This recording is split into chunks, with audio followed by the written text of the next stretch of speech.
Every single month, you look at your bank account and wonder where it all went. You paid your rent. You kept up with your bills. You even have a savings account somewhere. But the numbers barely shift. The goals stay frozen. You watch people around you buying houses, booking trips, talking about investments, and a quiet voice asks what they figured out that you have not. The problem is not that you are irresponsible. It is not even that your income is too low. What is actually happening is that you have built a collection of habits that feel completely ordinary. Habits that never trigger any alarm because they blend right into daily life. They do not look like mistakes. They feel like what any reasonable adult would do. And that is exactly why they are so effective at quietly stealing your financial future. This video walks you through 11 money habits that are keeping you stuck. Some of these will sting. You will probably recognize yourself in several, maybe most of them. That discomfort is a signal. Because the moment you clearly see what you have been doing, you have the power to stop doing it. Think about what happens the moment your paycheck hits. Rent disappears. Then utilities, the car note, phone bill, subscriptions, minimum payments. Then social spending, dinners, events, whatever is trending. And at the very end, whatever remains supposedly goes to savings. Except nothing is ever left. There is always one more expense. You are treating your future like a leftover, something funded with scraps after everyone else gets paid. The issue is not self-control. The issue is sequence. Wealthy people reverse this entirely. The moment income arrives, a portion moves automatically into savings before anything else touches it. When saving comes first, you live on what remains. When saving comes last, what remains is zero. Automate a minimum of 10% the moment money arrives. When you fund your future first, you actually build one. You bought those shoes because they were 40% off. You grabbed extra because of a buy two, get one deal. You added items to your cart during a sale that were not even on your mind before a notification created urgency out of nothing. The reasoning feels solid. If something costs $100 and you pay $60, you saved $40. That math feels real. It is not. You spent $60. That $40 never existed except as a number designed to make you feel like you won. Sales build pressure. They trigger fear of missing out. They attach a deadline before you have had time to think clearly. They turn browsing into buying. If something was not already on your list before the sale, if you would not have paid full price, then the discount is not a bargain. It is just a smaller amount of money you did not need to spend. The greatest deal is the one you walk away from entirely. Ask someone how much they spend monthly on food delivery. They will guess. Ask about subscriptions, and they will pause. Ask for a complete expense breakdown, and most people will change the subject. You cannot steer what you refuse to measure. When spending goes untracked, it runs your life instead of the other way around. Seeing numbers in black and white forces honesty you cannot dodge. Most people avoid tracking because accountability is uncomfortable when the picture is not flattering. But without clarity on what comes in and goes out, every financial decision is a guess. Track every transaction for 1 month, every coffee, every impulse tap, every forgotten auto-renewal. The picture will be uncomfortable, and it will show you exactly where your money has been disappearing. You got the raise. You moved somewhere nicer, got a better car, started eating out more. You could afford it. Eat.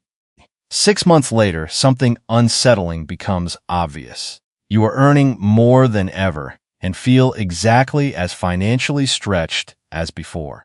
All that happened is your baseline expenses quietly expanded to swallow everything the raise was supposed to change. This is lifestyle inflation. Spending rises automatically to fill whatever income creates. The upgraded apartment stops feeling like an upgrade and starts feeling normal. Once the lifestyle inflates, shrinking it back feels like going backward, so you stay trapped, running faster, just to stay in place. The raise evaporated into more expensive versions of the same life, not into savings, not into investments. Lifestyle upgrades should be deliberate and slow, built on a secure financial foundation, not triggered automatically every time income rises. Swipe now. Figure it out when the bill arrives. Except it keeps not working out. The balance does not clear. Interest builds. The debt grows gradually enough to never feel like an emergency, but steadily enough to never disappear. Over 60% of people carry credit card debt. Average balances sit above $5,000. Average interest rates exceed 20%. If you are making minimum payments, you are not retiring debt. You are paying a bank for the privilege of owing them money indefinitely. These cards disconnect the discomfort of paying from the pleasure of having. You get the item now. The pain arrives weeks later, buried in a statement full of transactions you barely remember. That broken loop makes overspending feel effortless. One rule fixes this. If you cannot pay for it in full today, with money already in your account, you cannot afford it right now. Your closet is full of clothes untouched since buying them. Exercise equipment collects dust. Books sit unread. This is what happens when you shop for the version of yourself you intend to become instead of the version that actually exists. The imagined future self runs marathons, so you bought the shoes. The imagined future self cooks elaborate meals, so you bought the cookware.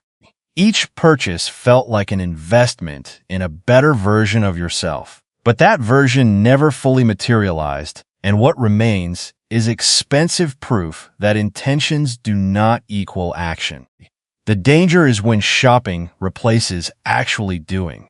Before spending on who you plan to become, ask one honest question. What have I consistently done recently that proves I am becoming that person? If the answer is not much, the purchase is probably just expensive theater for a life you are not currently living. The invitation arrives, and even though you are trying to save, you do not want to be the one who cannot show up. So you say yes. Then the weekend away, then the concert, then the birthday dinner, then the group gift, then the destination event. Each yes feels small and social. But every yes to unplanned spending is a direct no to the goal you claim matters most. Social pressure does not disappear after school. It just gets a bigger price tag. The pressure to signal you are doing fine, that you are fun, that you can keep up, costs real money. People who genuinely care about you will respect honesty about your financial priorities. Saying no is a skill. The discomfort of that conversation fades. The debt you avoided does not return. You will budget once the income is higher. You will invest when you have a real amount saved. You will get organized after this one remaining thing is handled. This pattern is one of the most reliable ways to ensure starting never happens. The ideal moment never arrives. And while waiting continues, years pass. Compound interest builds wealth for other people. Someone who cannot manage a modest income will not automatically manage a larger one. The capabilities that matter are developed through practice. They do not appear when a bigger number hits the account. People who receive more income without foundational skills simply scale their habits upward and wonder why more money changed nothing. Start now with whatever you have. The amount is secondary. The practice is everything. $5 here, $8 there. The morning coffee, the forgotten subscription.